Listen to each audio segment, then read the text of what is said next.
All right, you might remember a few months back, an illegal immigrant in India made an illegal U-turn on a Florida highway. Remember that?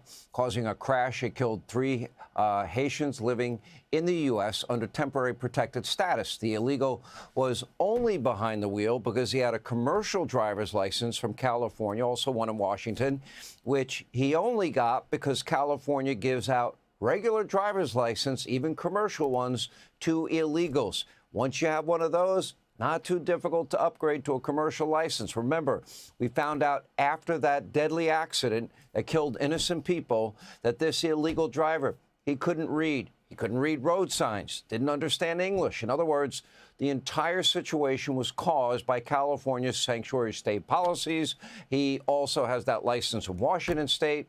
Okay, as a result, about 12 minutes ago, Florida's Attorney General is now suing. He's taking on California and Washington state. He's taking it to the Supreme Court. He's saying that their state laws are an unconstitutional and public nuisance, and he wants the court to stop those states from giving commercial driver's licenses to illegals.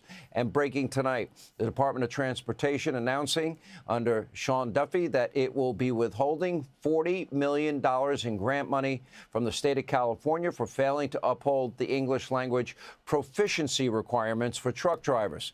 Here are the details. Florida Attorney General James Othmeyer is with us. James, great to have you. You know, in California, they have something. It's the weirdest thing. It's called the California Values Act they passed. It bans agencies, even licensing agencies, from asking one's immigration status. Okay, we discovered after this, the guy didn't speak English, couldn't read road signs. That means those lives could have been saved, doesn't it? It's a shame, and that's why we're taking Gavin Newsom to the Supreme Court. Tonight, just moments ago, we filed a lawsuit against California on behalf of Florida to hold them accountable for the carnage that their sanctuary illegal immigration policies have caused to states like Florida across the country. Here in Florida, we can do everything right. We can back the blue. We can enforce the law. We can combat illegal immigration, but we still suffer when Gavin Newsom and liberals on the West Coast allow these illegals in. They encourage them, enable them to get these driver's licenses, and then they cross the country and ultimately take lives. Drug cartels cross the country and they take lives. So they need to pay for it. We're going to hold them accountable.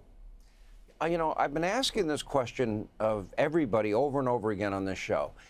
If you are a sanctuary city and state, by definition, are you not aiding and abetting in the law breaking?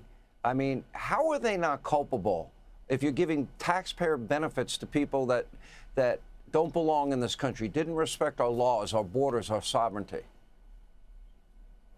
They are culpable. They care more about their love affair with illegals than protecting American citizens, American victims that suffer every day from the harms that, you know, the open border has caused to the rest of the country.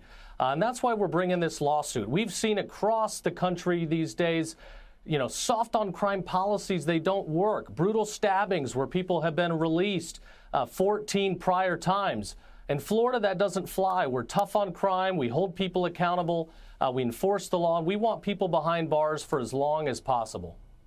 Let me ask you a last question. Would this then open up these states and elected officials to liability themselves if, in fact, they allow, aid, and abet illegal immigrants and then terrible things happen? Yes, I believe so. They are knowingly aware of the dangers that their policies cause. They know that by giving people these truckers' licenses who don't speak English, they're putting families on the road in jeopardy. Lives are lost. They know about it. They need to be held responsible. I really believe that this case is important. I hope the Supreme Court takes it up, and I think if they do, your odds are very high in winning it. Attorney General, thank you for being with us. Hey, Sean Hannity here. Hey, click here to subscribe to Fox News YouTube page and catch our hottest interviews and most compelling analysis. You will not get it anywhere else.